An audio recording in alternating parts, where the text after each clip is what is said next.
I would like to invite now Redwood Region Rise, and that would be Amanda and Dawn to come up. Hi, everyone. For those of you who haven't met me already, I'm Amanda Pisania, Technical Difficulties Hickey. Just give us a moment to get our PowerPoint loaded, and I'll let Dawn introduce herself. Hi, Dawn Arledge, Executive Director for California Center for Rural Policy at Cal Poly Humboldt. CCRP is the acronym. If you hear, that's what it stands for. Thanks for giving us a little time. I'm a little nervous in front of this big group and super inspired because we love this region. We live here and we love it here.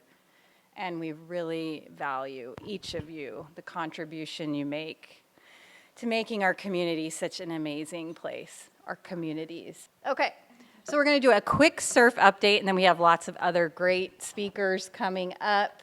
So some basics on surf is this is a $600 million investment by the state through State Bill. I can't read the number and I forget the number, but it's up there. I'm like, since I last spoke in front of a group this big, my eyesight has changed a little bit. So centered in this work is equity and inclusion.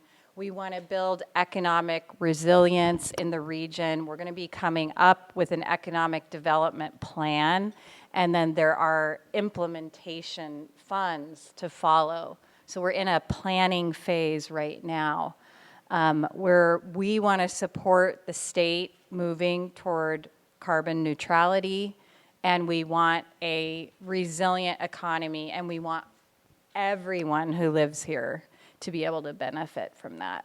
Yeah, I just want to echo a huge thank you to everyone who helped us think through putting this together. It was put on all the regions to figure out how we want to collaborate and how we can center these diverse partners and table in a way that's meaningful and give everyone a place to speak to their corner of economic development, which is a field that touches us all, right? And so without further ado, this is our High Road Transition Collaborative, which just means a group of people getting together to pursue a vision for those thriving wage careers and a shift to carbon neutrality that Dawn queued up at the top. And the takeaway that we'd like folks to walk away with here is that there are 5 planning tables that comprise our High Road Transition Collaborative. So we have, very importantly, our tribal planning table and our local planning tables. And those are places where folks can really elevate the things that they're seeing going on in their communities, the projects that they think can advance us towards those goals that they want to see touch ground at home where they are, and the strategies that they would like to see built into our regional approach. And so that really grounds us in this work, those planning tables, our local tables, and the tribal planning tables.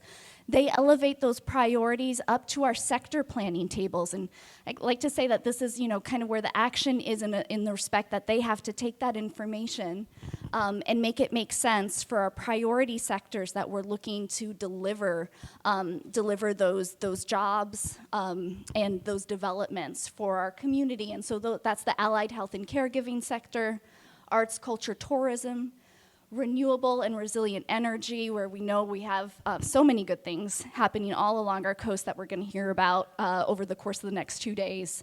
And of course, so dear to all our hearts, our working lands and blue economy, those forests, those farms, those fisheries that really make this place what it is, correct?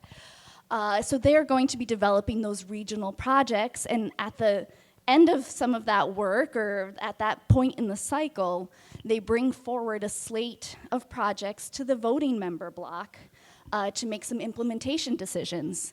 And that voting member block really delivers what we want to see in terms of regional balance, in terms of inclusion of specific partner groups, and so that we can say that the decisions that come out of this are reflective of what folks across this region really wanted to see.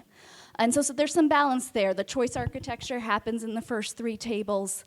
The implementation decision made ultimately in the voting block. And with them, for the ride the whole way, is our Equity Council, which is just so important. They're a group of community members who have stepped forward to really be our moral compass, to be reflecting on this process and say, hey, is this achieving what it needs to achieve for our disinvested communities, which is so key. They're supported by a group we're calling, this was a working title that became an official title, the Cross-Cutting Experts. So those are folks who have expertise in business development and entrepreneurship, in housing development, in broadband and digital equity. What else? Yeah, those are, I think, the major things.